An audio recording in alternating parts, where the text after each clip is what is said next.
চট্টগ্রামের মাইজ ভান্ডারের একজন আছে নইমুদ্দিন মাইজ ভান্ডারি। উনি যে সমস্ত কথাবার্তাগুলো মানুষকে বোঝায়, আজকে সকালে বক্তব্য দিয়েছে যে 30টা রোজা রাখা লাগবে, কোরআনে কোনো জায়গায় নেই।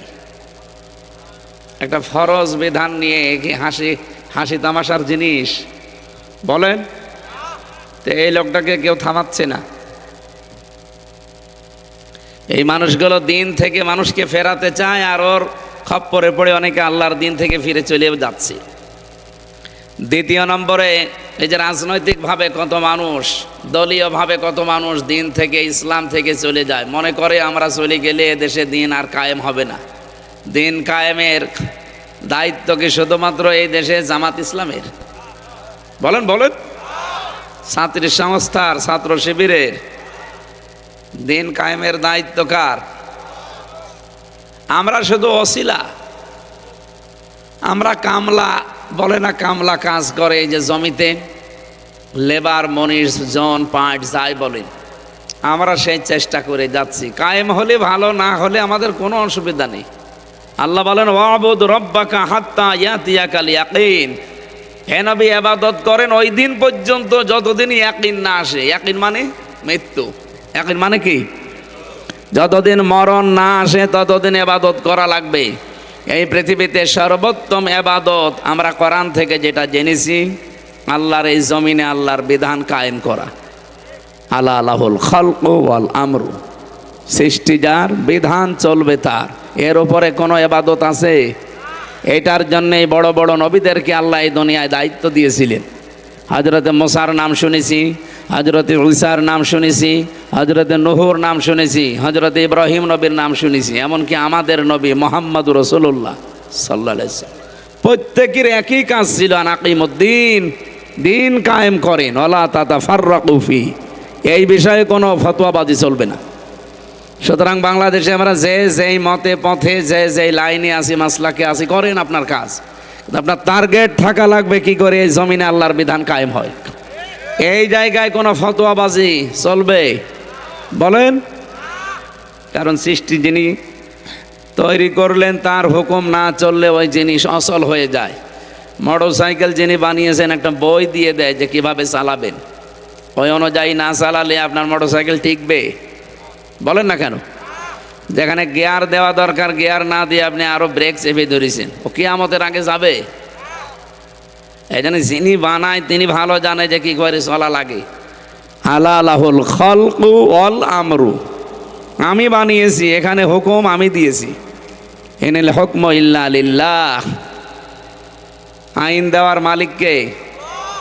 সুতরাং এই বিষয়গুলোর সামনে আমরা নিয়ে আসলে যেটা সামারাইজ হয়, এক কথায় প্রকাশ যেটা বলে, পৃথিবীতে একমাত্র, কেবলমাত্র, শুধুমাত্র বড় ইবাদতের ভেতরে অন্যতম এইটা যে আল্লাহর দিন কায়েমের চেষ্টা করা লাগবে। আর রাজশাহীর মানুষেরা এদিক থেকে এগিয়ে আছে আমরা জানি। বাংলাদেশের রাজশাহী, চাঁপাইনবাবগঞ্জ, সাতক্ষীরা, এগুলোকে ফিলিস্তিন বলা হয়। কারণ এরা দিনের জন্য যে কোরবানি দিয়েছে, কিয়ামতে যদি আল্লাহ জেলা জেলা ভাগ করে যে জান্নাতে ঢোকায়, রাজশাহী অন্তত 3 নম্বরে থাকবে।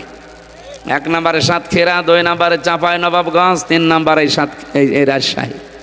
বহু অত্যাচার, জুলুম, নির্যাতনের শিকার আপনারা হয়েছেন।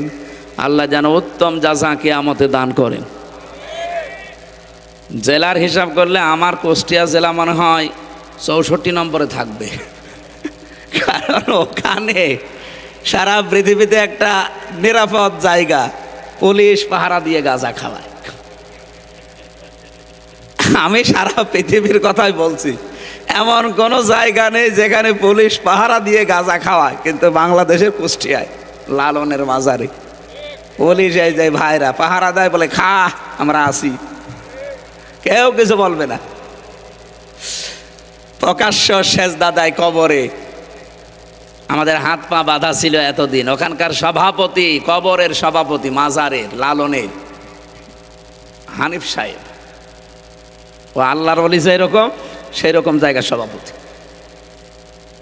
সেক্রেটারি হচ্ছে ওই জেলার যিনি আওয়ামী লীগের সেক্রেটারি, তিনি। বলেন তো, এইরকম মানুষ যদি সভাপতি, সেক্রেটারি থাকে, সেখানে আপনি কথা বলতে পারবেন? কথা বলার আগেই তো 4 দেওয়ালের মাঝে চলে যাবেন। এই হালকা পাতলা কিছু বলেছিলাম, এই জন্য বলেছিল ওই পিসকে হুজুর যেন বাইরে না থাকে। একবারে আমার জীবন থেকে 3টা বছর ওরা কেড়ে নিয়েছে। এরকম কথা তো কেউ বলতেও চায় না, কে বলে ওই চান দিয়ে মাঝে পড়ে থাকবে। এই জন্যে রাজশাহী যেহেতু অনেক এগিয়ে আছেন আপনারা, আল্লাহ রাব্বুল আলামিন আপনাদের এই কষ্টের বদলা দুনিয়া আখেরাতে যেন দান করেন। এ বিষয়ে কোনো মত পার্থক্য কেউ যেন না করেন যে না, দিন কায়েমের দায়িত্ব, ইসলাম প্রতিষ্ঠার দায়িত্ব শুধুমাত্র প্রশাসনের না, শুধু জামাত ইসলামের না, শুধু বিএনপির লোকের না, সবার। মানুষ আপনি দাবি করছেন আল্লাহর বান্দা, আপনার প্রথম কাজই হবে এইটা। আল্লাহর বিধান কায়েম না হলে, সত্যি কথা বলছি, এমন এমন জায়গা আছে সেখানে সুবহানাল্লাহ পড়ে মাপ পাওয়া যাবে না। কথা বুঝতেছেন? আমি ওনাদের নাম ধরে বলছি। এই যে প্রশাসনের যেই কয়টা এখানে বসে আছে, এনাদের ওপরে যেই কয়টা এই জেলা চালায়, ওসি সাহেব থেকে টিওনো থেকে শুরু করে এসপি সাহেব থেকে এর উপরে আরও যারা আছে, বিভাগীয় কমিশনার পর্যন্ত, আমার এই গাড়িটাকে এখান থেকে কুষ্টিয়া পর্যন্ত 150 কিলো পথ। এ রাস্তায় যেতে রাতের বেলা কমপক্ষে 3-4 জায়গায় ওনারা ধরবে। দোষ ওনাদের না, ওনারা পাহারা দিচ্ছে।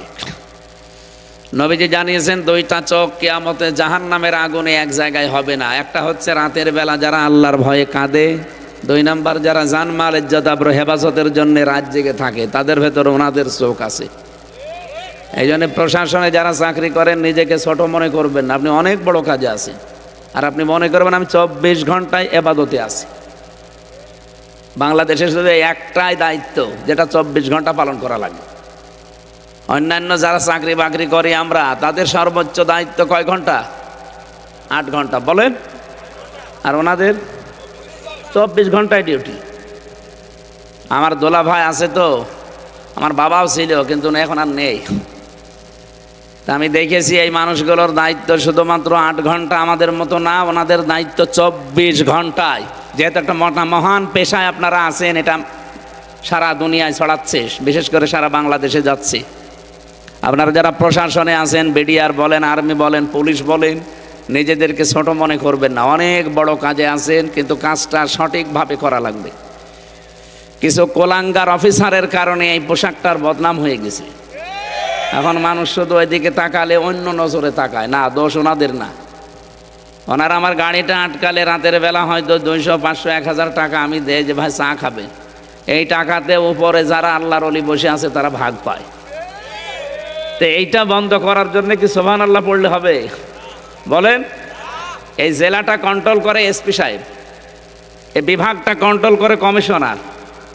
এই মানুষগুলো যখন সত্যি ওমরের মতো হবে, এই মানুষগুলো তখন ওমরের ভিত্ত হবে।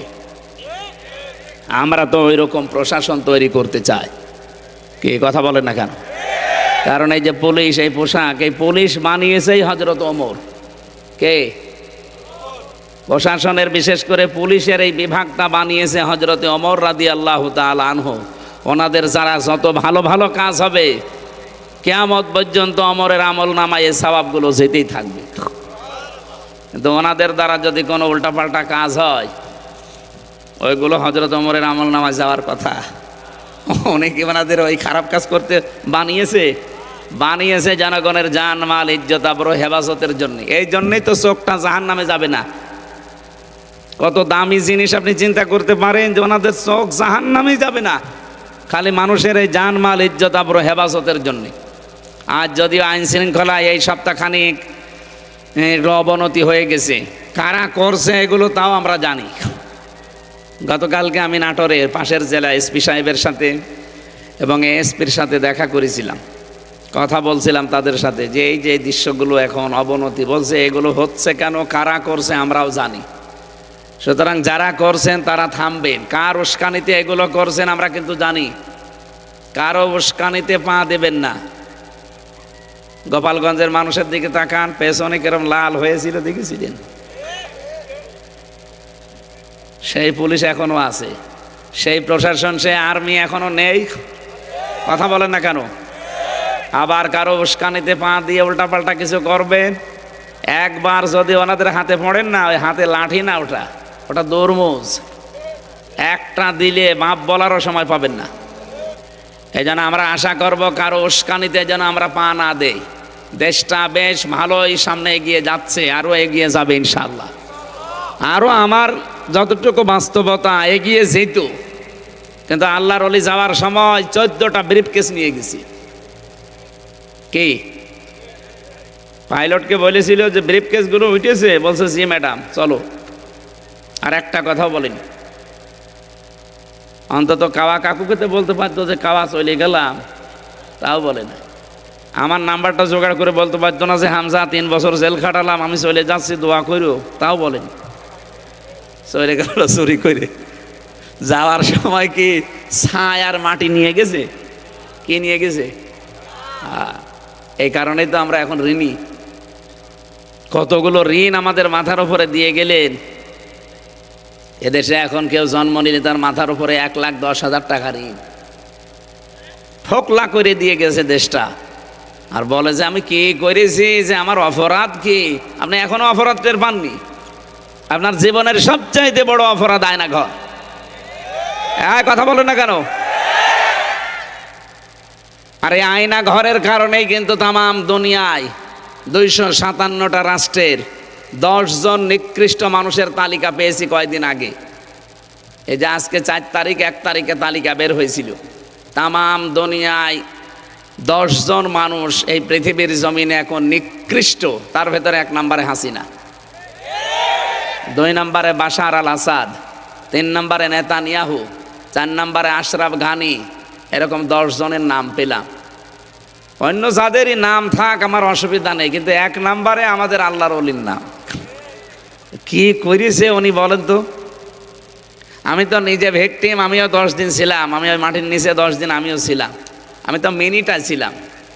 বিগটাই যে কি অত্যাচার এখন আপনারা টের পাচ্ছেন। এরপরও কি ষড়যন্ত্ররা থামিয়ে রেখেছিল? মোদিকে দিয়ে আবার পাঠিয়েছিল আমেরিকায়। ট্রাম্পের কাছে আমাদের দেশ সম্পর্কে বানিয়ে সানিয়ে মিথ্যা বলবে, কিন্তু না। যেই দিন মোদি গেছে ট্রাম্পের কাছে, ঠিক ওই দিন আন্তর্জাতিক মিডিয়াগুলো নিয়ে ডক্টর ইউনূস আয়না ঘরে গেছে। মুখ খোলেন, আমিও খুলে দিচ্ছি। জাতিসংঘ রিপোর্ট দিয়েছে ওই দিনই। ট্রাম্প যাতে মাতাল হলো তাহলে ঠিক আছে। ও যেই কথা শুনেছে, শোনার পরে এদিকে আন্তর্জাতিক মিডিয়ার সব আয়না ঘর উন্মুক্ত করেছে। এই দেখেন এই করেছিল। চেয়ার দেখেছেন না আপনারা? ওটা এভাবে কাঁপে, আমিও দেখেছি। ওইটা আমি দেখিনি, আমারটা ছিল ঘোড়া চেয়ার। আমার আগে একজন লোককে নিয়ে গেল ছাত্র দলের, চট্টগ্রামের একজন ভাইকে। ওরে নিয়ে যেয়ে দেখে চিল্লাচ্ছে,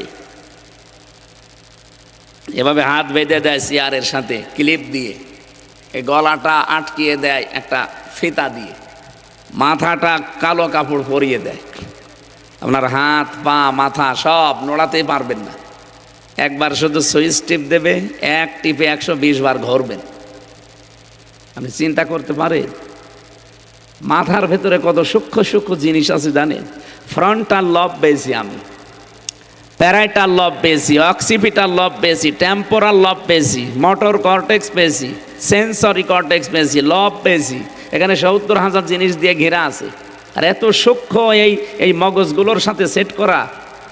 আপনি 1 মিনিটে যদি 120 বার ঘোরেন, সেকেন্ডে কয়বার? আপনারা কি ঘুমাচ্ছে? আপনি নিজেকে ওই জায়গায় একটু দাঁড় করান তো। 1 মিনিট পরে মনে হবে আমি 8-10টা দুনিয়া দেখতে পাচ্ছি।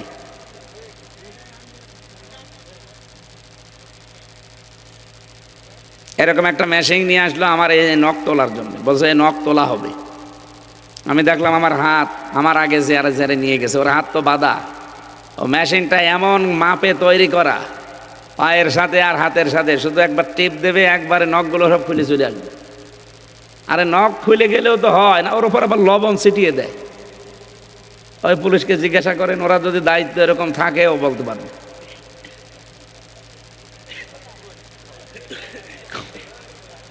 এখনো পর্যন্ত আমি দেখি অনেকে জালেমের সাফাই গায়। আপনি মানুষ না জানোয়ার? আপনি আপনারে তো উপরে কিছু যায়নি, আপনি টের পাননি। আপনার বাবারে যদি ওই ব্যারিস্টার আরমানের মতো 8 বছর আয়না ঘরে রেখে দিত, আপনি টের পেতেন যে কারে কি বলে। এই জন্য তামাম দুনিয়ার ভেতরে নিকৃষ্ট মানুষের 1 নাম্বার তালিকায় ওনার নাম। একটা হাজি মানুষ। আমাদের এই দেশের বদনাম হয়ে গেছে সারা বিশ্বের কাছে। আমরা ওই বদনাম ঘোষাতে চাই সামনে, এমন একটা দেশ উপহার দিতে চাই কোরআনের মাধ্যমে, এটা যেন সত্যি রোল মডেল হয়। এতদিন শুধু নাম শুনেছিলাম যে রোল মডেল, সব মিথ্যা কথা। বলতো আইনের শাসন প্রতিষ্ঠা হচ্ছে, কিসের আইনের শাসন? সব আইনের নামে সব বেআইনি কাজ কারবার করেছে এই দেশে, বিশেষ করে এই 15 বছরে। এটিএম আজহারুল ইসলামের যে মামলা, যে সাক্ষী, সবগুলোই পালিয়ে গেছে।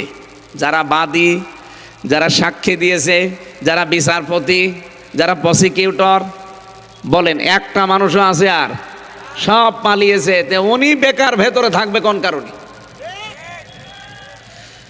অন্য একটা দল, আমি নাম নিলাম না, ওরা এখন 2-3 দিন দেখলাম ছড়াচ্ছে যে এটিএম আজহারুল ইসলাম উনি মামলার সাজাপ্রাপ্ত আসামি, ওনারে ছাড়া ঠিক হবে না। আপনি এত বড় শয়তানি কথা বলতে পারলেন? সাজাপ্রাপ্ত হয়ে গেলে যদি তারে ছাড়া না যায়, তাহলে তারেক জিয়া 9 বছরের সাজা হয়েছিল। এক কথা বলেন না কেন? তারেক জিয়ার বউ 3 বছর সাজা হয়েছিল। তারেক জিয়ার মা 6 বছর সাজা হয়েছিল। তাদেরকে ছেড়ে দিলেন কি করে? লুৎফুজ্জামান বাবর 17 বছর পরে বের হইল কি করে? তারেক জিয়া সাহেবের বন্ধু গিয়াসউদ্দিন মামুন 17 বছর পরে বের হইল কি করে? সুতরাং পক্ষপাতিত্ব করবেন না। আপনার বিবেকের উপরে কি কুকুরে প্রসাব করেছে? একটা নিরপরাধ মানুষ। এগুলো সব হাসিনার নশালনে পড়ার কারণে। আমিও হালকা পড়েছিলাম, 3 বছর শেষ। যারা বড় বড় ওরা বেশি পড়েছে, ওদের 13 বছর 14 বছর জীবন থেকে শেষ। এটিএম আজহারুল ইসলামের আর 13 বছর 14 বছর যেহেতু জীবনে আমরা আর ফেরত দিতে পারবো না, বাকি জীবনটুকু যেন মুক্ত আকাশে কাটাতে পারে। এ বিষয়ে যে বাধা দেবে বুঝবেন সে ভারতের ঠিক দালাল। হ্যাঁ, কথা বলেন না কেন? নিরপর একটা মানুষের পক্ষে আপনি থাকার জন্য একটা কথাও বলতে পারেন না। তো রমজান এসেছে, আপনি কি নেবেন শিক্ষা? আমরা সামনে ওই কথাগুলো আসবে, তাফসিরের এই আয়াত থেকে কথা বলবো ইনশাআল্লাহ। আমি এই কথা তুলেছিলাম, সাবেক সংসদ সদস্য নামে লেখা আছে উনি এই 3 বারের আগে, তার মানে এটা ঠিক আছে। কিন্তু এই 3 বারে যদি কেউ আমার সামনে পড়েন যে সাবেক সংসদ সদস্য, সাবেক মন্ত্রী, আমি কিন্তু জনসম্মুখে বলবো যে না, সাবেক ডাকাত, সাবেক চোর। আরে রমজান মাসে তুই মেয়ে লোক জনসম্মুখে সিগারেট খাবি কোন কারণে? কথা বলেন না কেন? উনি যে উদ্যোগ নিয়েছে, যে মন্তব্য করেছে, 100 ভাগ হালাল মন্তব্য করেছে। এমনি তো পাবলিক প্লেসে সিগারেট খাওয়া ঠিক। ওই যে পুলিশ বসে আছে, ওনারা আইন জানে না যে পাবলিক প্লেসে কেউ যদি সিগারেট খায়, ধূমপান করে, তার কত টাকা জরিমানা ভাই? ওইটা এখন আর আছে? এখন আছে? আর এখনো আছে? তো স্বরাষ্ট্র উপদেষ্টা তো ঠিকই বলেছে। অথচ কিছু বাম আর রাম, সেই মেয়েটা এই সামনে এসে এই কথাগুলো বলছে, এটা ছাত্রলীগের সদস্য ছিল, খরচ পাল্টিয়ে এখন এই কাজে নেমেছে। উল্টা পাল্টা কাজ করবেন না, আপনারা কিন্তু নিষিদ্ধ। কি কথা বলেন না কেন? আপনারা কি নিষিদ্ধ? সুতরাং শুদ্ধ হয়ে তারপরে কাজে নামবেন। আর যা করেছেন অন্তত 100 বছরে এই দেশে মুখ দেখানোর মতো পরিস্থিতি আপনাদের আর নেই। এই জন্য ধূমপান করার কারণে স্বরাষ্ট্র উপদেষ্টা যা বলেছে, ওনাকে এই দেশের মানুষের ধন্যবাদ দেওয়া দরকার। তারপরও এটা রমজান মাস, কি মাস? ওনাদের মতো মানুষ গেলে ঠিক সংসদে অধ্যাপক মুজিবুর রহমানের মতো, ভাই মাননীয় স্পিকার আমরা নামাজের বিল চাই, এ কথা বলবে না। বলবে আমরা বিড়ি খেতে চাই, আমরা ডাল খেতে চাই। তখন পাশ হয়ে যাবে 151 জন হাত তুললে বিড়ি খাওয়া, তখন একেবারে টয়লেটে বসেও বিড়ি খাবে। কি অনেকে খায় না? আমরা এটার পরিবর্তনের জন্য কথা বললে তখন আপনার কাছে রাজনীতি মনে হয়, তখন ধর্ম ব্যবসা মনে হয়। আর আপনি যেটা করছেন ওটাতে পুরা দুর্নীতি। এই কথা বলেন না কেন? আপনি যেটা করান বাদ দিয়ে করেন, ওটা কি? পুরা দুর্নীতি। যাদের কোনো কর্মজীবন নেই, উনি একটা অধ্যাপক, পাশাপাশি রাজনীতিবিদ। যাদের কোনো কর্মজীবন নেই, শুধু রাজনীতি তাদের পেশা, বুঝবেন ওর জীবনে দুর্নীতি ছাড়া কিচ্ছু নেই। বলেন বাংলাদেশে অনেক নেতা এমন নেই যাদের কোনো কর্মজীবন নেই, শুধু রাজনীতি। আমি কি বেশি বললাম? আরো জোরে বলেন। এজন্য হিসাব নিকাশ করে সামনে এগিয়ে যাবেন। যার কোনো কর্মজীবন নেই, আয়ের কোনো উৎস নেই, শুধু বাবা শাহজালাল, সব হালাল, এই ধান্দায় যারা রাজনীতি করেন, এ রাজনীতি না, এটা আপনার পেট নীতি আর দুর্নীতি। আল্লাহ এরকম মানুষ থেকে আমাদের সামনে যেন হেফাজত করেন, বলেন আমিন। আমরা এমন সংসদ সদস্য দেখতে চাই যারা আমাদেরকে জান্নাতের পথ দেখাবে, জাহান্নামের পথগুলো যারা বন্ধ করে দেবে, বলেন আমিন। এতক্ষণ যারাই কথা বললেন, মাওলানা হোসাইন মাহফুজ, মাওলানা হারুন রশিদ সহ নাম না জানা সম্মানিত ব্যক্তিবর্গ, এই মাহফিলের বরেণ্য সদস্য যারা, তাদেরকে ধন্যবাদ জানাচ্ছি। সামনে বসা মুসলমান ভাইরা, পর্দার আড়ালের সম্মানিতা মা এবং বোনেরা, প্রশাসনের ভাইরা, প্রাণপ্রিয় রাজশাহীবাসী, এই বসেন। এখানে আসরের নামাজ একসাথে পড়ে বাড়ি যাব। শুধু প্রসাব পায়খানা ছাড়া কেউ যেতে পারবেন না। যদি বিড়ির নেশা লাগে, বিড়ি খেয়ে আবার চলে আসবে না। স্যার অনেকে আছে বলে, হুজুর আমি মরে যাবো একটা শুধু, এরকম নেশা যদি থাকে, খেয়ে গোপনে আবার চলে আসবে। কারণ এটা পাবলিক প্লেস, এখন এখানে তো খাওয়া যাবে না, পুলিশ কিন্তু আবার 50 টাকা জরিমানা নেবে। এই জন্য খুব নেশা লাগলে খেয়ে আবার চলে আসবেন। আসবেন তো অবশ্যই ইনশাল্লাহ। রোজার মাস, ঠিক আছে আলহামদুলিল্লাহ, এখানে এরকম মানুষ নেই। আমরা কোরআনে কারিম থেকে একটা মাত্র আয়াত পড়েছি, সূরা হিজরের 99 নম্বর আয়াত। লক্ষ লক্ষ হাদিস থেকে একটা হাদিসের সামনের অংশটা পড়েছি। আমরা এই দুইটা সামনে নিয়ে তাফসীরুল কোরআন লিখেছেন, তাফসীর আকারে কথা বলবো ইনশাআল্লাহ। জবান খুলে, শয়তান যেন আশপাশে না থাকে, শয়তানের ওয়াসওয়াসা থেকে আমরা পানাহ চাচ্ছি। বলেন আউযু বিল্লাহি মিনাশ শাইতানির রাজিম, বিসমিল্লাহির রহমানির রহিম, ওয়া'বুদ রাব্বাকা হাত্তা ইয়াতিয়াকাল ইয়াকিন। আল্লাহ রাব্বুল আলামিন বলেন, হে নবী, আপনি পৃথিবীর মানুষকে বলেন, তোমরা ইবাদত করো তোমাদের রবের ওই দিন পর্যন্ত যতদিন ইয়াকিন না আসে। এখানে ইয়াকিন মানে মৃত্যু, তার মানে ইবাদত করা লাগবে আমাদের মরণ পর্যন্ত। কতদিন পর্যন্ত? মরণ হয়ে গেলে আপনার আর ইবাদত নেই। মরণের আগ পর্যন্ত আপনি 1 সেকেন্ড ইবাদত ছাড়া থাকতে পারবেন না। প্রশ্ন আসতে পারে, 1 সেকেন্ড ইবাদত ছাড়া থাকা যাবে না, ঘুমিয়ে থাকি, ঘুমটাও ইবাদত। আপনি যদি আল্লাহুম্মা বিইসমিকা আমুতু ওয়া আহইয়া এটা পড়ে জিকির করতে করতে ঘুমিয়ে যান, 8 ঘন্টাও যদি আপনি ঘুমান, যখন উঠবেন আল্লাহুম্মা, হে আল্লাহ, আলহামদুলিল্লাহিল্লাযী আহয়ানা বা'দা মা আমাতানা ওয়া ইলাইহিন নুশুর। ঘুম থেকে উঠে যখন এইটা পড়বেন, 8 ঘন্টায় আপনি মনে করবেন যে আমি ইবাদতে ছিলাম। জোরে বলেন সুবহানাল্লাহ। আর রাজশাহীবাসী কি বুঝলেন? এখানে আপনার ঘুমটাও ইবাদত। পুলিশের যে বললাম যে 24 ঘন্টা ইবাদত, এই কারণেই বলেছি, ওনারা যখন ঘুম থেকে উঠে বিসমিল্লাহ বলে ওনাদের পোশাক আশাক পরে কর্মজীবনের জন্য প্রস্তুতি নেয়, যতক্ষণ ডিউটিতে আছে পুরাটাই মনে হয় যে 22-8-10 মিনিট যাই থাকবে পায়খানায়, বের হওয়ার সময় ডান পা দিয়ে যদি বলে গফরানাক আলহামদুলিল্লাহিল্লাযী আযহাবা আন্নিল আযা ওয়া আফানি, নবীজি বলেন 8-10 মিনিট যা টয়লেটে বসে আছে পুরাটাই ইবাদত। বাড়ি যাই সুবহানাল্লাহ বলেন। বলেন তো আপনি কি বুঝলেন এখান থেকে? আমি দুইটা কথা বললাম, একটা ঘুম আর একটা টয়লেট। নিকৃষ্ট কাজ একটা টয়লেট করা। এই 8-10 মিনিট যদি আপনার ইবাদত হিসাবে গণ্য হয়ে যায়, এ পৃথিবীতে এমন কোন কাজ আছে যে মুমিন জীবনে ইবাদত হবে না? আপনি যদি স্ত্রীর সাথে হাসি মুখে কথা বলেন, ওইটাও ইবাদত। সুবহানাল্লাহ বলতে পারেন না? কেউ যদি স্ত্রীর দিকে হাত এগিয়ে দেয়, ও যদি মহব্বতের সাথে চেপে ধরে, সারাদিন যে গনাগুলো হয়েছিল সগীরা, নবীজি বলেন সব হাতের ফাঁকা দিয়ে ঝরে যায়। আমরা স্ত্রীর দিকে তাকায়ও, হাতও ধরি, নিজেরটা বাদ দিয়ে অন্যেরটা। এরকম মানুষ দেশে নেই? আরে মানুষ, তারপরও অবিবাহিত কোনো মানুষের সাথে লাইন মাইন করে বিয়ে করলে তো মেনে নেওয়া যায়। এত চরিত্র নিম্নে পৌঁছে গেছে তারা মানুষ, অধিকাংশগুলো লাইন করে ভাবির সাথে, বিবাহিত মেয়েদের সাথে, প্রতিবেশীর বোর সাথে। এরকম মানুষ এখানে কারা আছেন হাত তোলেন তো? ও রাজশাহী তো সব আল্লাহর ওলি, ভালো আছে।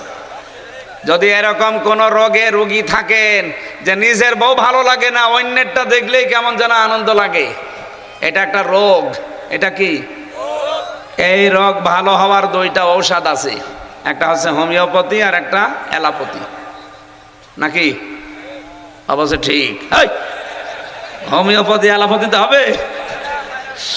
সূরা নূরের 30 নম্বর আয়াতে আল্লাহ ঔষধ দিয়েছেন যাদের এই রোগ আছে। সেদিন আমার মোবাইল একজন মেসেজ দিয়েছিল, ও বাড়ি কক্সবাজার। হুজুর বিয়ের পরে প্রথম বছর তো ভালোই লাগছিল, কিন্তু এখনো ছাতা আর ভাল লাগে না, এক জিনিস আর কতদিন। আরে শয়তান, ও যদি বলে যে এক জিনিস আর কতদিন, তো ওর বউ কি বলবে? ওর বউ বলতে পারে না যে এক জিনিস আর কয়দিন? না, এইটা আপনার একটা রোগ। নিজেরটা ভালো লাগে না, অন্যেরটা ভালো লাগে। এটা কি বলেন তো? এই রোগ কি এই রাজশাহী আছে? আপনি একেবারে পুলিশের দিকে না তাকিয়ে আল্লাহর দিকে তাকিয়ে হাত তোলেন তো ভাই। একজন না, যাই দুইজন হাত তুলেছে মনে হচ্ছে বিবাহিত, চরিত্র তো খুব খারাপ। হ্যাঁ পুলিশ ভাই, এই দুইজনে ধরে নিয়ে যাবেন তো। নিজের বউ ভালো লাগে না, লোকের বউ দেখলে আপনার আনন্দ লাগে না? ওরা দুইজন সহ আমরা যারা আল্লাহর ওলি বসে আছি, আমাদের ভেতরে যদি এরকম শয়তান ওয়াসওয়াসা দেয়, যেহেতু শয়তান এখন বাধা আছে রমজানে, রমজান মাসে কি শয়তান বাধা আছে, অন্তত ওই চিন্তা আমাদের নেই। তারপরেও যদি মুখে উকি ঝুঁকি মারে, প্রথম ঔষধ কুল্লিল মুমিনিনা ইয়াগুদ্দু মিন আবসারিহিম ওয়া ইয়াহফাযু ফুরুজাহুম যালিকা আযকা লাহুম। আল্লাহ পাক বলেন, নবী আপনি মুমিন পুরুষদেরকে বলেন, তারা যদি পর নারী দেখে সঙ্গে সঙ্গে যেন চোখ নিচের দিকে করে। 2 নম্বরে তাদের লজ্জাস্থান যেন তারা হেফাজত করে, এইটাই পবিত্রতম পন্থা। সুতরাং পবিত্র হওয়ার জন্যে কোরআনের এই ঔষধ ছাড়া পৃথিবীর কোন ঔষধ দিয়ে আপনার চরিত্র সংশোধন করতে পারবেন? বলেন বলেন না। ব্যস্ত? হ্যাঁ ঠিক আছে, অনেকক্ষণ আছেন তো, আলহামদুলিল্লাহ। যান। সুবহানাল্লাহ আলহামদুলিল্লাহ। এখানে আসরের আজান হয় কয়টায়? হ্যাঁ 5টায় নামাজ পড়ছি আমরা কুষ্টিয়ায়। এখন আর এত তাড়াতাড়ি এলাকা মনে হয় আহলে হাদিসের না, হানাফি এত তাড়াতাড়ি নামাজ পড়ে কি? 4:30টায়। 4:30টায় আজান হবে, 4:45-এ নামাজ হবে। এখানে আমি নিজে নামাজ, আমার তো পড়ানো হবে না, আমার 2 রাকাত আমি নিজে নামাজ পড়বো। আর পুলিশ আজকে সব ওযু করে নামাজ পড়াবো। পুলিশরা এমনি নামাজ পড়ে, আমি জানি, চেহারা দেখে বোঝা যাচ্ছে নামাজি। আমি আসার সময় ওসি সাহেবের সাথে নাকি এই যে গাড়ি নিয়ে চলে গেল, দেখা হয়েছিল, কথা বললো, বলছে আমাদের ভাইরা আছে, আপনারা যান, অসুবিধা নেই। সুশৃঙ্খলভাবে অনুষ্ঠান শেষ করে মোনাজাত করে আমরা বাড়ি যাব। এর আগে কয়েকজন চলে যাবেন? যান, চলে যান। ওনার না সেমিনার আছে গুরুত্বপূর্ণ, উনি চলে যাচ্ছে। আপনারও কি সেমিনার আছে? আপনার কি কাজ এত গুরুত্বপূর্ণ? আসর পর্যন্ত থাকা যাবে না? এই আয়াতের মূল শিক্ষাগুলো আমি 7টা বের করেছি, আমরা আজকে এখান থেকে বের করে বাড়ি নিয়ে যাব। থাকবেন তো ইনশাআল্লাহ? প্রথমে যেটা বলছিলাম, আপনি মেয়ে লোকের দিকে তাকাতেই পারবেন না। না, বিষয়টা এমন না, তাকাতে পারবেন, কিন্তু 14 জন মেয়ে লোকের দিকে। কয়জন? আপনার নিজের মা, নিজের বোন, নিজের ফুফু, নিজের খালা, নিজের মেয়ে, এরকম 14 জন মহিলা বাদ দিয়ে পৃথিবীর কোনো মহিলা যদি সামনে পড়ে, সে যেরকমই হোক না কেন, প্রথম নজর পড়ার সঙ্গে সঙ্গে চোখ নিচের দিকে করা লাগবে। এই ঔষধ কার? আরো জোরে বলেন। এটা যারা সত্যি মেনে চলতে পারতাম, পুলিশের কাছে এত মামলা দেওয়া লাগতো না। আপনি থানাতে যান, যে দেখেন অধিকাংশ মামলা মেয়েলি হয়, মেয়ে লোক নিয়ে না জমি জায়গা নিয়ে। এই দুইটা ছাড়া মামলা আছে ওনাদের কাছে, সব এই দুইটা। তা আমরা নিজের চোখকে যদি আজকে থেকে কন্ট্রোল করতে পারি, অন্তত এই মামলা আর যাবে না ওনাদের কাছে। আরে ভাই, আপনার নিজের মেয়ের দিকে আপনি কোনোদিন খারাপ নজরে তাকাতে পারেন? বলেন বলেন। নিজের মায়ের দিকে, নিজের ফুফুর দিকে বলেন না কেন? তাহলে অন্য যেগুলো আছে যদি চোখ পড়িয়েও যায়, প্রথম নজর মাপ, পরের নজর পাপ। এই জন্য প্রথম নজর যদি পড়ে যায়, সঙ্গে সঙ্গে নিজের চোখ নিজের দিকে করবেন। এটা শুধু পুরুষের জন্য না, মেয়ে লোকের জন্যেও। কথা বলে না কেন? মেয়ে লোককেও আল্লাহ জানিয়েছে 14 জন পুরুষ মানুষ বাদ দিয়ে পৃথিবীর যে কোনো পুরুষ যদি সামনে পড়ে যায়, চোখ নিচের দিকে করবেন। তার ভেতরে নিজের বাবা, নিজের ভাই, নিজের ছেলে, এরকম 14 জন সূরা নিসার ভেতরে আছে, 21 নম্বর আয়াতে পাবেন। আজকে থেকে যদি মাত্র 1 মাস আপনি আমলটা একটু জারি রাখতে পারেন, আমি গ্যারান্টি দিতে পারি, আল্লাহর কসম, আপনাকে আল্লাহ একটা অনির্বচন সুখ দান করবে।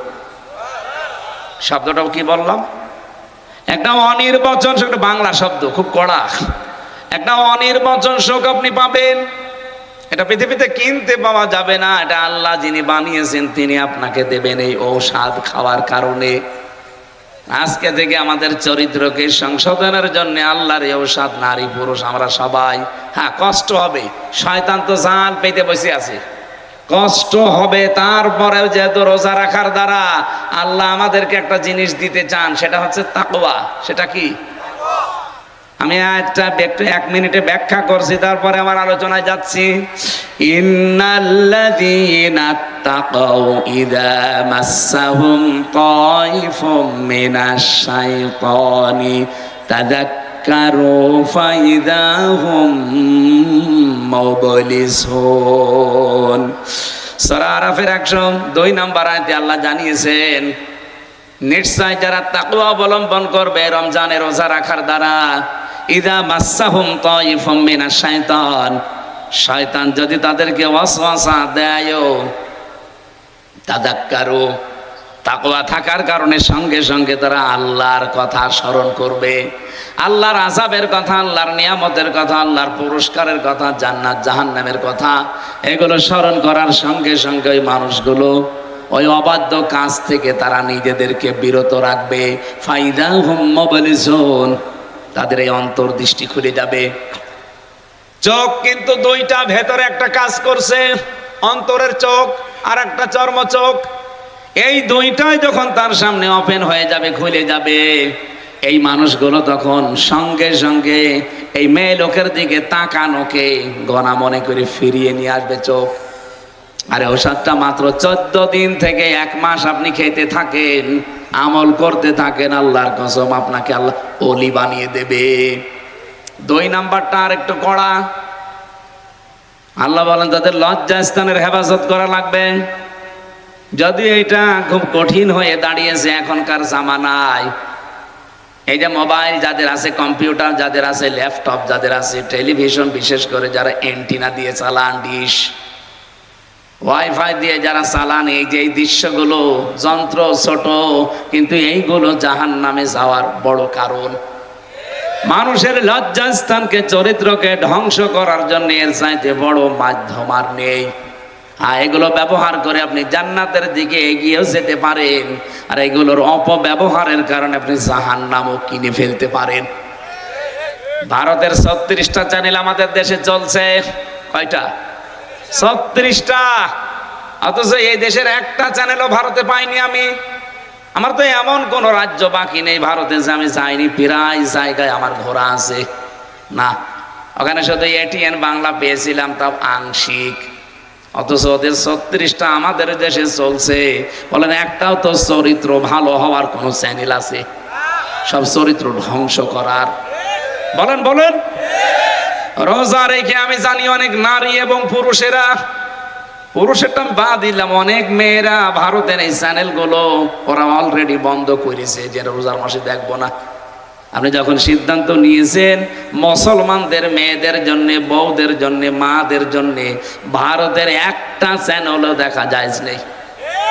কারণ কি করে সংসার ভাঙা লাগে, স্বামীর মনে দুঃখ দেওয়া লাগে, বউ শাশুড়ির ভেতরে দ্বন্দ্ব, এইটা ছাড়া কিচ্ছু নেই। এক কথা বলেন এখানে।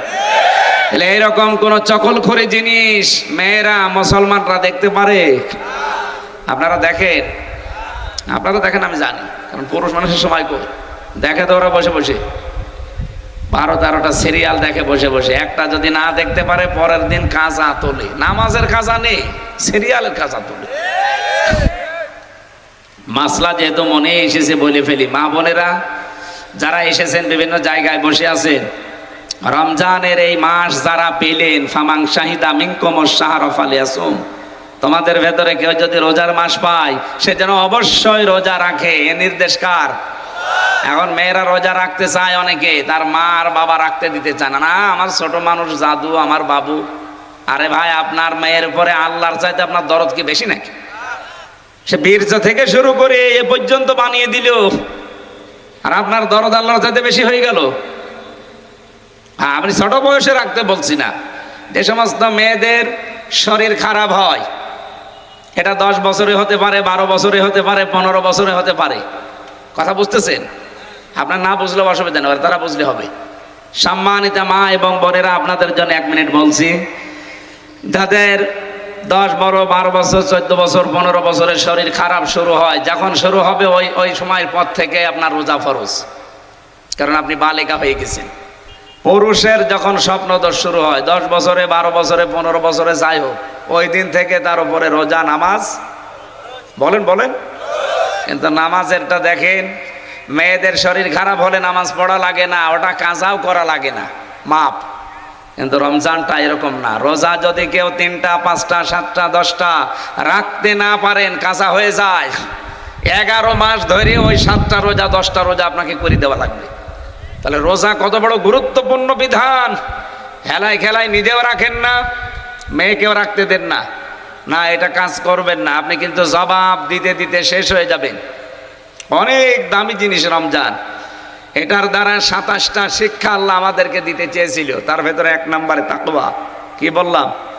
যারা তাকওয়া অবলম্বন করবে 1ম নম্বর পুরস্কার। শয়তান যদি ধোঁকা দেয়ও, আল্লাহ বলেন তাযাক্কারু, আল্লাহর কথা তখন তাদের অন্তরে আমি স্মরণ করে দেই। হয় জান্নাতের কথা নয়, জাহান্নামের কথা নয়, আযাবের কথা নয়, নিয়ামতের কথা নয়, পুরস্কারের কথা। এগুলো স্মরণ করার মাধ্যমে ওই মানুষগুলো গুনার কাছ থেকে ফিরে রাখার চেষ্টা চালায়, আর আমি তখন সাহায্য করি। বলেন সুবহানাল্লাহ। আর রাজশাহীবাসী, সুতরাং এই যে চরিত্র সংশোধন করা, বিশেষ করে লজ্জাস্থানের হেফাজত করা, এই 2টা কাজ যারা নিজেদেরকে জীবনে 1 মাস মতো একেবারে কন্টিনিউ করে ফেলতে পারবেন, রব্বুল আলামিন একটা অনির্বচন সুখ আমাদেরকে দান করবেন। বলেন সুবহানাল্লাহ। স্ত্রীর কথা তুলেছিলাম, তার হাতের দিকে হাত বাড়িয়ে দিলেও সওয়াব হয়, কিন্তু নিজেরটা অন্যেরটা দিলে ঠিক ওই রকম কবিরা গুনাহ হবে। কথা বলেন না কেন? এই জন্য যারা অন্যের সাথে লাইন করে আছেন নিজের বউ বাদ দিয়ে, বিশেষ করে বিবাহিত মেয়েদের সাথে, ভাবি হোক, প্রতিবেশীর স্ত্রী হোক, বা পাশের বাড়ির মেয়ে লোক হোক, যাদের বিয়ে হয়ে গেছে, এরকম মানুষের সাথে যাদের লাইন, এই মুহূর্তে মোবাইল নাম্বার থাকলে ডিলিট করে দিন, হোয়াটসঅ্যাপ নাম্বার থাকলেও ডিলিট করে দিন। কারণ জীবনেও সে মেয়ের তালাক না দিলে আপনি বিয়েও করতে পারবেন না, সারা জীবন কষ্ট পেয়ে মেয়ে মরবেন। এরকম কষ্ট পাচ্ছেন কারা?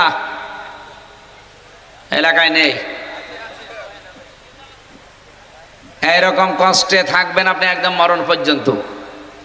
মরণ পর্যন্ত আমাদের ইবাদত করার দায়িত্ব, আর আমরা মরণ পর্যন্ত কষ্ট পেয়ে যাচ্ছি। আল্লাহ আমাদের ইবাদত করেন, বলেন আমিন। আমার ইবাদত হবে কি 2 বছর, 5 বছর, না মরণ পর্যন্ত? বলেন বলেন। হ্যাঁ, আমি মরে গেলে আমার আর ইবাদত নেই। মরে গেলে আমার দায়িত্ব তখন জীবিত মানুষদের। বলেন তো, আমি এই যে নদীতে, এই যে এখানে পুকুর আছে, মরে গেলাম, পড়ে মরে যাওয়ার পরে আমার দাফন হবে, কাফন হবে, কবরে দেবে, এটাকে দায়িত্ব আমার? বলেন বলেন। কার? জীবিতদের। সুতরাং আমার কাজ হবে আমার মরণ পর্যন্ত। এবং এই কাজটা হবে পুরাটা এবাদত। পুরাটা কি? এরকম এবাদত এই কোরআনে কারিমে আছে 500। কয়টা? আরো জোরে বলেন। এই 500-র ভেতরে একটা এবাদতের নাম হচ্ছে সিয়াম বা রোজা। এটা এত গুরুত্বপূর্ণ বিধান, পৃথিবীর অন্যান্য বিধানগুলো আল্লাহ নাজিল করেছে জমিনে, আর রোজার নামাজের বিধানটা আল্লাহ একেবারে রাসূলুল্লাহকে নিয়েছে আরশে 6 মাস দিয়েছিল। কয় মাস? 50 ওয়াক্ত নামাজ দিয়ে 6 মাস রোজা দিয়ে তিনি যখন ফিরে আসছিলেন, মুসা নবীর সাথে দেখা হয়েছিল 6ষ্ঠ আসমানে। হযরতে মুসা ডাক দিয়ে বলেন, ইয়া রাসূলুল্লাহ সাল্লাল্লাহু আলাইহি সাল্লাম, খুব আনন্দ মনে হচ্ছে। কি দিয়েছে আল্লাহ আপনাকে? বন্ধুর বাড়িতে গেলে তো কিছু না কিছু হাদিয়া তোফা দেয়, কি পেয়েছেন আপনি? নবীজি বলেন, ভাই মুসা, আমি পেয়েছি 50 ওয়াক্ত নামাজ আর 6 মাস রোজা। হযরতে মুসা বলেন, এত কিছু পেয়ে আপনি আনন্দে আছেন, বাস্তবতা বোঝেন আপনি। আপনি আমার চাইতে সম্মানে বড়, কিন্তু অভিজ্ঞতা আপনার চাইতে আমার বেশি। দুনিয়াতে আমি আপনার আগে গিয়েছি, আমি দেখেছি ওই জায়গায় আমার উম্মতের ওপরে মাত্র একটা রোজা ফরজ ছিল বছরে, আর মাসে প্রতিদিন মাত্র 1 ওয়াক্ত নামাজ ফরজ ছিল, তাই তারা পড়তো না। আর আপনি 6 মাস রোজা পেয়ে 50 ওয়াক্ত নামাজ পেয়ে আনন্দে আছেন। জান আল্লাহকে বলেন যেন কমিয়ে দেয়। তিনি যেই কয়বার যান আল্লাহ কমাতে থাকে। শেষে আর 5 ওয়াক্ত ছিল, আর 1 মাস ছিল রোজা। মুসা নবী বলেন, না, আবার যান, আবার কমান। বিশ্ব নবী বলেন, ভাই যে মুসা আমার লজ্জা করছে, আল্লাহর কাছে আমি যেতে পারবো না। বারবার আল্লাহ আমাকে দিতে চায়, আর আপনি বলেন যে কমান। না, আমার লজ্জা করে, আমি যেতেই পারবো না, আমার উম্মত মারবে। সঙ্গে সঙ্গে জিবরাইল এসে বলে, হে রাসূল, আল্লাহ পাক সিদ্ধান্ত জানিয়েছেন। তিনি কিন্তু 50 ওয়াক্তই লিখে ফেলেছিলেন, 6 মাস রোজায় লিখেছিলেন। আপনার কনসিডারের কারণে আল্লাহ কমাতে কমাতে পর্যন্ত এসে দাঁড়িয়েছে। আপনার উম্মতদেরকে যে বলবেন, তারা যদি সত্যি 5 ওয়াক্ত নামাজও সঠিকভাবে পড়তে পারে, রমজানের 1 মাস রোজা যদি সঠিকভাবে তারা রাখতে পারে, হক আদায় করে, আল্লাহ জানিয়েছেন 50 ওয়াক্ত নামাজ আর 6 মাস রোজা রাখার সওয়াবই তাদের দিয়ে দেবেন। সেই সুযোগ এখন আমাদের অলরেডি চলছে। এজন্য যাদের জীবনে রোজা এসেছে, খুব মারাত্মক পরিস্থিতি খারাপ হওয়া ছাড়া রোজা ছাড়বেন না ভাই। অনেকে বলে, আমি ভ্যান চালাই, আমি গরিব মানুষ, মাঠে কাজ করি, আমারও রোজা রাখা লাগবে। লাগবে না মানে? আপনি কি আল্লাহর বান্দার বাইরে? রোজা রাখলে মানুষের দুইটা গুরুত্বপূর্ণ অসুখ থেকে আমার আল্লাহ বাঁচিয়ে দেয়, যে বিজ্ঞান 2017 সালে এটা পেয়েছে, অথচ এটা কোরআনে আল্লাহ দিয়েছেন 1500 বছর আগে। আমরা অনেকে শিক্ষিত মানুষ যারা আছে, অটোফেজি নাম শুনেছেন? হ্যাঁ, অটোফেজি 2017 সালে জাপানের একজন বিজ্ঞানী, স্বাস্থ্য বিজ্ঞানী, চিকিৎসার উপরে নোবেল পর্যন্ত পেয়েছে। সে লোকটা ইউশনারি ওসামি। এ সাতাদের নাম উচ্চারণ করাও কঠিন, এ দাঁত মুখ বাঁকা হয়ে যায়। এই লোকটা চিন্তা করছে, আমি তো নোবেল পেয়েছি সেই বিষয়টা নিয়ে, এটা দুনিয়ার মানুষকে অনেক জানিয়েছেন। আমাদের শরীরের ভেতরে 2 কোটি কোষ আছে। কোষ, আমরা যখন একাধারে খাবার খেতেই থাকি, তখন ওই আশেপাশে গুলো কিছু কোষ বৃদ্ধি হতে থাকে। বৃদ্ধি হতে হতে এই আসল কোষ যেগুলো, এগুলোই তখন দুর্বল হয়ে যায়। আর যেগুলো বৃদ্ধি, ওই পরগাছা আগাছা, ওগুলো তখন আরো শক্তিশালী হয়। দেখবেন ফসলের ভেতরে আগাছা পরগাছা, ওর জোর বেশি না কম? আর ওগুলো বেশি হলে আসল ফসল ঠিক থাকে, দুর্বল হয়ে যায়। কথা বলে না কেন? এই কোষগুলো আল্লাহ যেগুলো দিয়েছেন শরীর কন্ট্রোল করার জন্য, এগুলো তখন আর দাম নেই, কমে যায়। ওই পরগাছা অতিরিক্ত যেগুলো, ওগুলো এত শক্তিশালী হতে থাকে। উনি চিন্তা করলেন, এটা কমানো যায় কি করে। 13 বছর গবেষণা করে এই তথ্য দুনিয়ার মানুষকে দিয়েছে। কেউ যদি একাধারে 29 থেকে 30 দিন 24 ঘন্টার 12 থেকে 14 ঘন্টা দিনের বেলা না খেয়ে থাকতে পারে, একাধারে 1 মাস এভাবে যদি পালন করে, অতিরিক্ত ওই কোষগুলো এই কোষ আস্তে আস্তে খেয়ে সব সাবার করে ফেলে। এগুলো যদি সাবার না হয়, উনি দেখেছেন রক্তের ভেতরে 5 প্রকার ক্যান্সার হওয়ার সম্ভাবনা বেশি। আমাদের এই যে 3.5 হাত বডির ভেতরে 5.5 কেজি রক্ত আছে, এখানে প্রায় 5 প্রকার ক্যান্সার হয়। ওই অটোফেজি আবিষ্কারের মাধ্যমে তিনি দেখিয়েছেন ওই কোষগুলো যেগুলো বরগাছা আগাছা অতিরিক্ত গুলো বৃদ্ধি হতে থাকে, তখন আপনার আসল কোষ দুর্বল হয়ে যায়, ক্যান্সার দেখা দেয়। 2 নম্বরে টিউমার, হয় এটা ভেসে উঠবে নাই রক্তের ভেতরেই থাকবে। অনেকের দেখবেন শরীরের ভেতরে টিউমার ভেসে ওঠে, যে একটা ভেসে উঠেছে। এটা আমার জেলখানা থাকতে হয়েছিল 3 বছরে, ওখানে তো চিকিৎসা ছিল না, করতে পারি নাই। বের হয়েও যে সময় দেব সে সময়ও পাই না।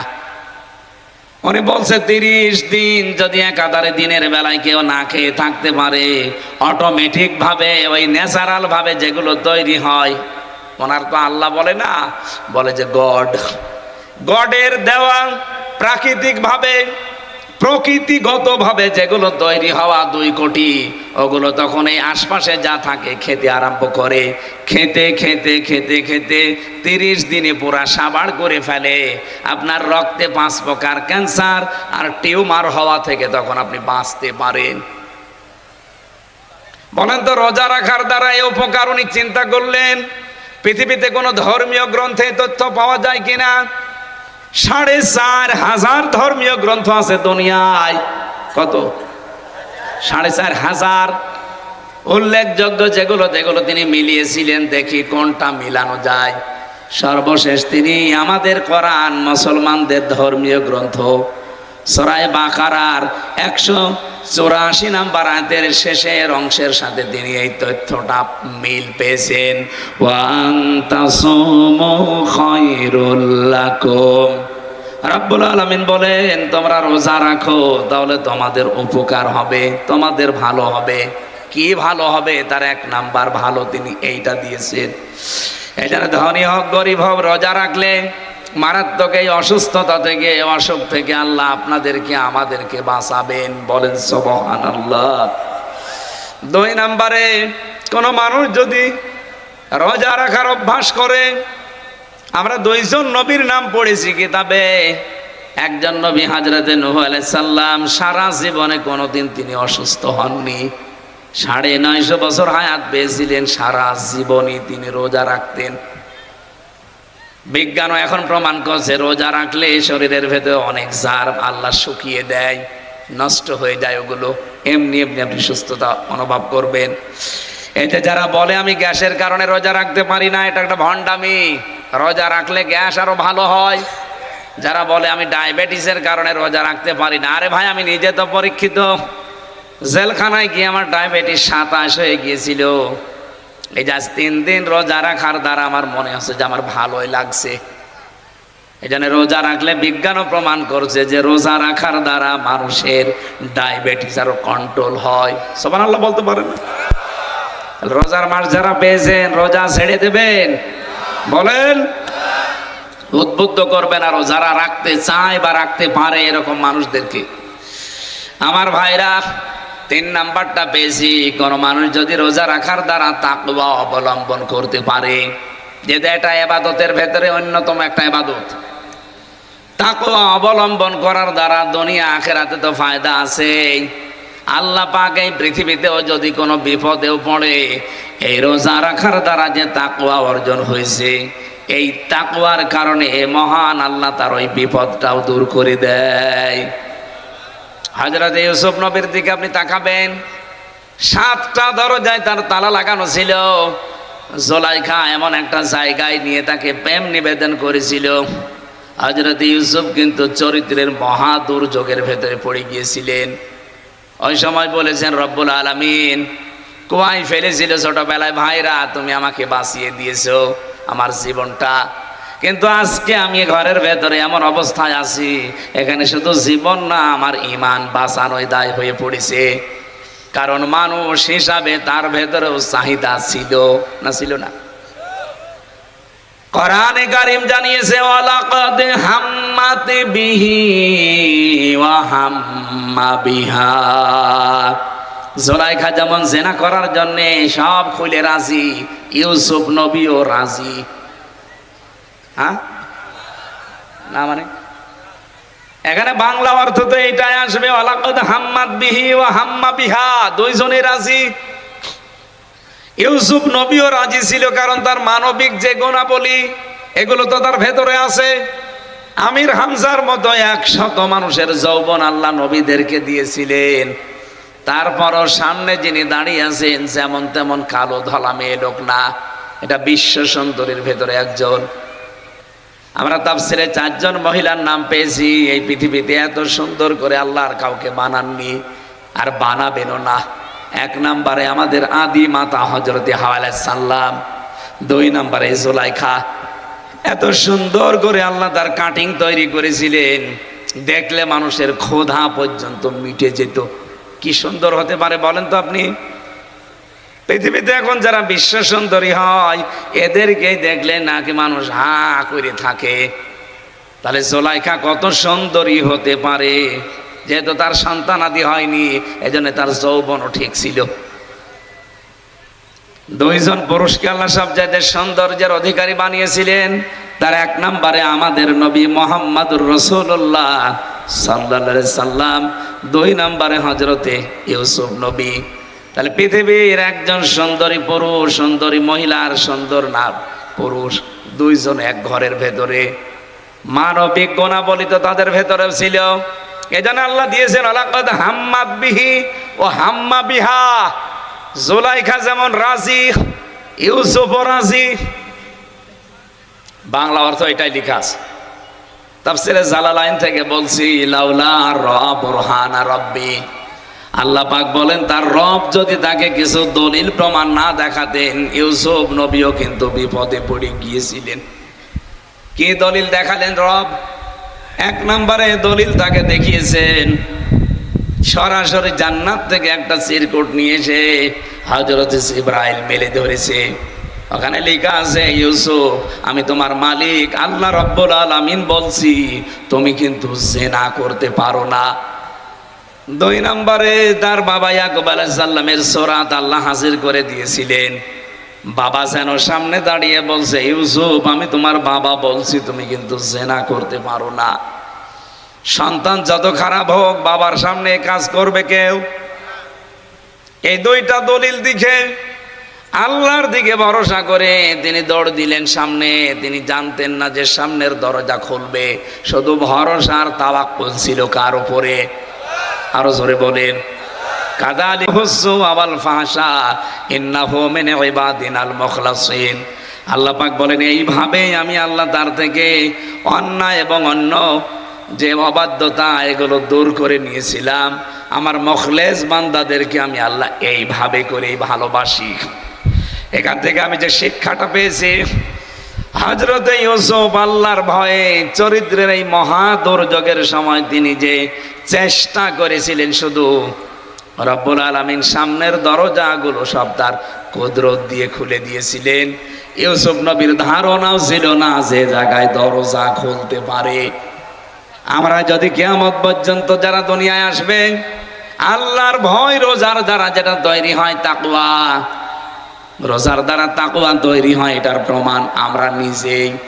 এখন আমার কিন্তু সারাদিন এমনিতে জার্নি, আর সকাল থেকে আমি পরিবারের পেছনে সময় দিচ্ছিলাম বিভিন্ন জায়গায়।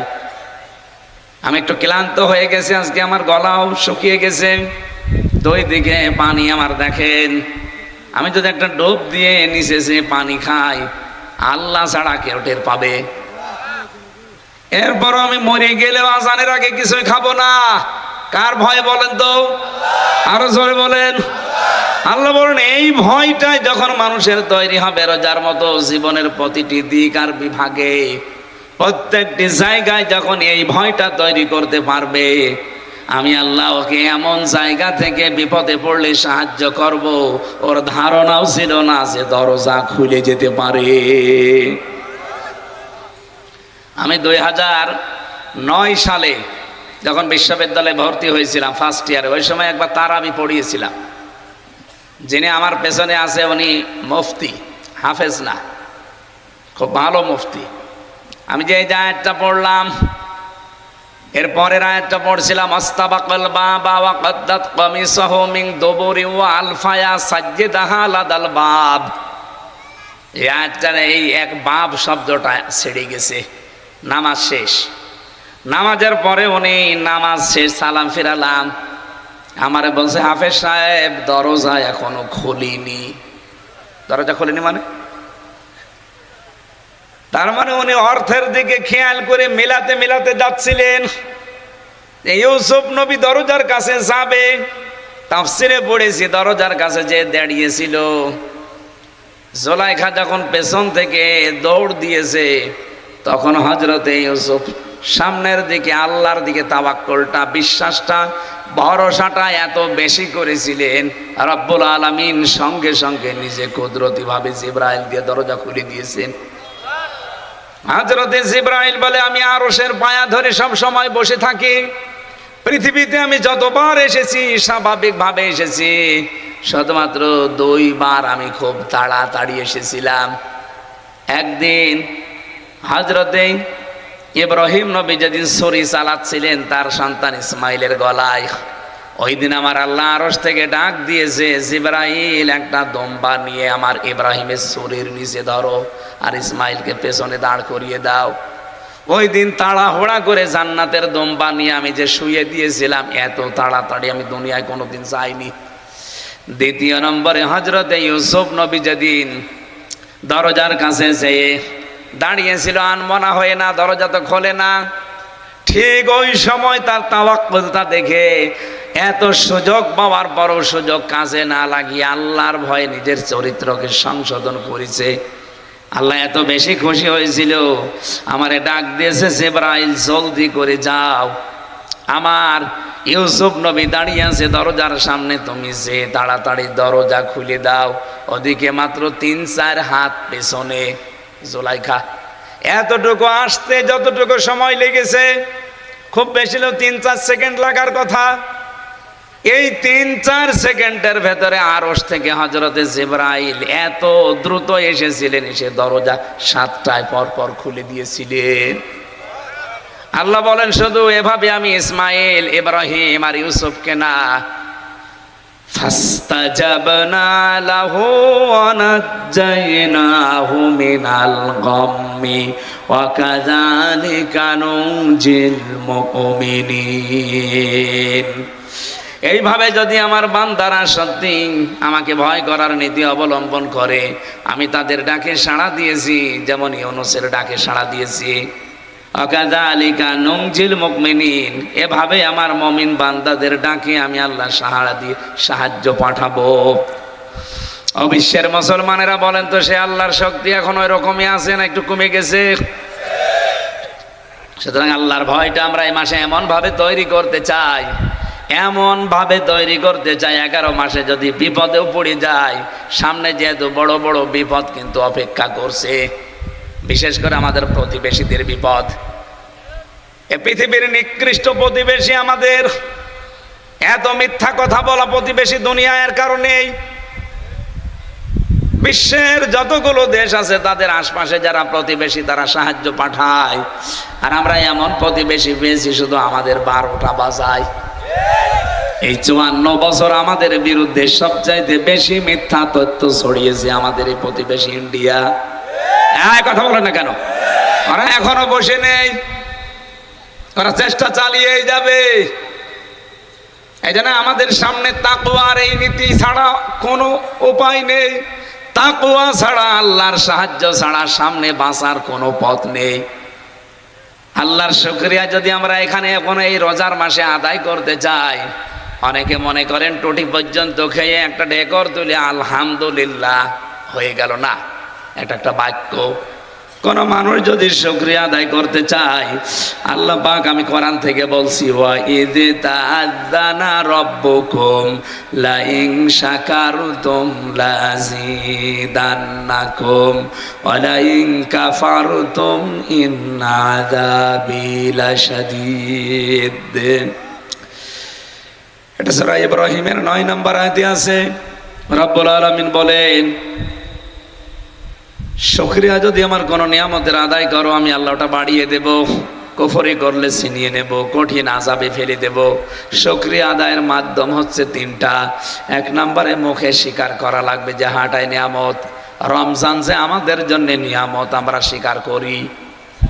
বলেন বলেন, আরে ভাই বেরোজাদার যারা তাদের বাদ দিলাম, রমজান যে কত বড় নিয়ামত আমি নিজেরটা বললাম। আমার ডায়াবেটিস এখন কন্ট্রোলে, গ্যাস এখন স্বাভাবিক, আমার শরীরও এখন সুস্থ। 1 মাস রোজা রাখার দ্বারা পুরা এই যে ক্যান্সার হয়, টিউমার হয়, এই কোষগুলো আল্লাহ পুরাটা আমাকে কমপ্লিট করে দেবে, সুস্থ বানিয়ে দেবে।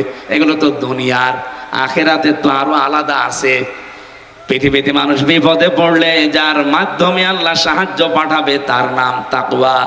ওয়ামাইয়াত্তাকিল্লাহা ইয়াজআল লাহু মাখরাজা। কোন মানুষ যদি আল্লাহকে ভয় করার নীতি অবলম্বন করে জীবন কষ্ট করে হলো চালাতে পারে, এমন জায়গা থেকে তার সাহায্য আসবে তার ধারণাও ছিল না যে এরকম জায়গায় সাহায্য আসতে পারে। সেই সুযোগ আল্লাহ রমজানের মাধ্যমে আমাদের করে দিয়েছেন। সুতরাং আমরা স্বীকার করছি রমজান একটা ইবাদত এবং একটা নিয়ামত। 2 নম্বরে অন্তরে এটা মানা। অন্তরে মানা মানে ভেতরে একটা আনন্দ লাগবে আপনার রমজান আসলে, আমরা জানি মুমিন যারা তাদের লাগে। 3 নম্বরে আল্লাহর দেওয়া নিয়ম নীতি, সামনে রমজানের মাধ্যমে যে শিক্ষাগুলো আল্লাহ দিতে চেয়েছেন পুঙ্খানুপুঙ্খানু আদায় করার নাম হচ্ছে শুকরিয়া আদায় করা। এই 3টা সামনে রেখে রমজানের শুকরিয়া আদায় করে বাকি 11টা মাস আমরা যেন আদায় করে চলতে পারি। আমিন। আর যেহেতু 5-6 মিনিট আছে, আজান দেবেন এখনই, দিয়ে এখানে নামাজ পড়ে নেবেন। আল্লাহুম্মা আমিন। লা হাওলা ওয়ালা কুওয়াতা ইল্লা বিল্লাহিল আলিয়্যিল আযীম। এই মোনাজাতটা বসে করেন। আল্লাহুম্মা গফিরলি ওয়ারহামনি ওয়াহদিনি ওয়াফিনি ওয়ারযুকনি ইয়া রাব্বাল আলামিন। দিনের বেলায় হাজারো কাজ আমাদের ছিল, সব বাদ দিয়ে কোরআনে কারীম শোনার জন্য যারা চাতক পাখির মতো বসে আছে, তোমার কোরআন জানিয়েছে ওয়াবুদ রাব্বাকা হাত্তা ইয়াতিয়াকাল ইয়াকিন। ইবাদত ওই দিন পর্যন্ত করা লাগবে যতদিন মরণ না আসে। আল্লাহ মরণ পর্যন্ত ইবাদতে আমাদেরকে নিয়োজিত রাখো আল্লাহ। কোরআনের প্রচারের জন্য আজকের এই অনুষ্ঠান যারা সাজিয়েছে এই মানুষগুলোকে কোরআনের ইজ্জতে তুমি কবুল করে নাও। এ মাহফিলের সম্মানিত সভাপতি মুফতি সাহেবকে মঞ্জুর করো। প্রধান অতিথি অধ্যাপক মুজিবুর রহমান সহ যত অতিথি এসেছে, বিশেষ করে প্রশাসনের যে ভাইগুলো আজকে দায়িত্ব পালন করেছে, যারা তাদের নিজের মা বাবা আত্মীয় স্বজন স্ত্রী পুত্র ছেড়ে বাংলার বিভিন্ন প্রান্তরে জানমাল হেফাজতের জন্য দায়িত্ব পালন করে, এদের পুরা ইবাদতটা তুমি দায়িত্বটা ইবাদত হিসাবে মেনে নাও। পরিবারস্থ লোক যারা আছে বিভিন্ন জায়গায় এদেরকে তুমি সহি সালামতে রাখো আল্লাহ। তাদের শরীরটাও তুমি সুস্থ রাখো বাংলাদেশকে সুস্থ রাখার জন্যে।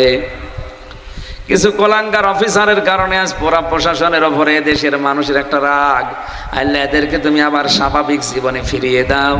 আগের অবস্থায় সুনামের সাথে দায়িত্বগুলো পালন করার সুযোগ করে দাও। মা বোনদেরকে খাদিজার মতো আয়েশার মতো বানাও। আল্লাহ আমার কণ্ঠটা বসে গেছে, মেহেরবানি করে কণ্ঠটা তুমি ছেড়ে দাও। এলাকায় মাটির নিচে যারা ঈমান নিয়ে ঘুমিয়েছে এদেরকে ক্ষমা করে দাও। মাওলানা হোসাইন মাহফুজ হারুনুর রশিদ সহ যত আলেম এসেছে আলেমদেরকে আলেম হিসাবে কবুল করে নাও। এই যে সামনে এখনো 27-28টা রোজা আমাদের সামনে, আল্লাহ হক আদায় করে সঠিকভাবে পালন করার তৌফিক দাও। আগামী বছর রোজা পাবো কিনা জানি না। এই রোজার যে বরকতগুলো আছে 27টা বরকত আমাদের দুনিয়া আখিরাতে দান করো রব্বুল আলামিন। কখন কার কাছে আজরাইল আসে জানি না, কোনো দুঃখ নেই মরতে আমাদের, কিন্তু আমরা সেজদা অবস্থায় মরণ চাই, রোজা রাখা অবস্থায় মরণ চাই, কোরআন পড়া অবস্থায় যেন মরণ আসে। জীবনের শেষ কথা যেন বলতে পারি লা ইলাহা ইল্লাল্লাহু মুহাম্মাদুর রাসূলুল্লাহ। দিগ্রাম পশ্চিমপাড়া জামে মসজিদ প্রাঙ্গণে দাওয়াতুল ইসলাম তাফসির কমিটির উদ্যোগে মহাবিশ্বের মহাবিশ্বর আমাদের মালিক আমাদের মনিব মহান রব্বুল ইজ্জাতুল জালালের মুখের পবিত্র বাণী কোরআনে কারীম তাফসীরুল কোরআন মাহফিলের স্বনামধন্য সভাপতি মুফতি খান মোহাম্মদ মোহাইমিনুল তারিক, খতিব ও ইমাম দিগরাম কেন্দ্রীয় জামে মসজিদ গোদাগাড়ি রাজশাহী, মাহফিলের প্রধান অতিথি এ জেলার কৃতি সন্তান, ইসলামিক চিন্তাবিদ, শিক্ষাবিদ, রাজনীতিবিদ, সাবেক সংসদ সদস্য, সাবেক, আপনি তো এই তিনবারের না, হ্যাঁ, এই তিনবারে যারা, তারা যদি সাবেক লেখে তাদের লিখবেন সাবেক চোর, কারণ আমরা তাদের ভোট দেইনি।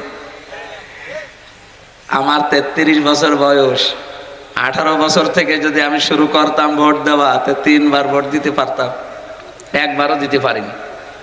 তার মানে এদেশে ভোটে 3 বার হয়নি। কিন্তু দুঃখজনক হলেও সত্য, যিনি পালিয়েছে উনি কিন্তু এখন এই নতুন আর একটা কি ঝামেলা শুরু করেছে। এখন সারা বিশ্বের যারা মোড়ল আছে তাদেরকে উনি শোনাচ্ছে যে আমি নির্বাচিত ছিলাম, আমাকে উৎখাত করা হয়েছে। এরকম দাহা মিথ্যা কথা একজন হাসি মানুষ, ওনার সারা জীবনই মিথ্যা। তবে এই কথাটা একেবারে জলজন্ত মিথ্যা না। আমি নির্বাচিত ছিলাম, আপনি নির্বাচিত ছিলেন কবে? অন্তত 3 বার তো না।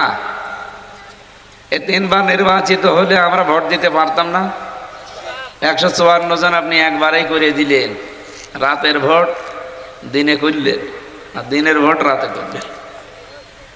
সুতরাং এই সাবেক সংসদ সদস্য, আমি বিভিন্ন জায়গায় লেখা দেখি, এই 3 বারে যদি কেউ হয়ে থাকেন, সে যে দলেরই হোক, এই 3 বারে যারা হয়েছেন, এমনকি চাঁপাইনবাবগঞ্জের আল্লাহর ওলি ট্রেন চুরি করার কারণে, ত্রাণের টিন জেলে গেছে।